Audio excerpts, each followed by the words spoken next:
Pero yung nga lang napaganda set of play para dito sa side ng Echo yung Lord ay hindi pa rin nakukuha. Abang doon sa may retry. Pero yung nga lang si Calvisi. Oh! Sa dami ng mga players na nandoon.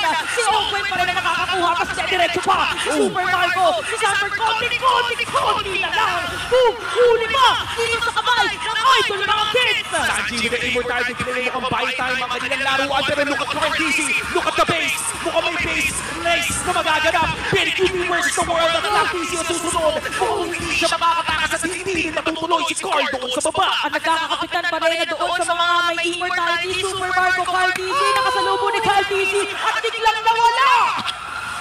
PNQB na lamang ang dedepensa para sa Echo. Habang sa AP Brennan, lima pa rin ang buhay. Ano kayang gagawin ni PNQB dito? Naku, mahirap sa sitwasyon ito. Unahin na nga yata si Q. Pero kahit anong pangbawas ang gawin ay babalik ang buhay. Bumili pa ng immortality si Kapitan. Naku, may dapat ulit. At hindi na nga makakatakas pa doon sa agresibong AP Brennan. Dito si Benny Cuny. Wala nang ang dedepensa para dito sa side ng Echo. Kaya naman, ang maririnig natin mula sa Hive, AP Brennan lang palakas!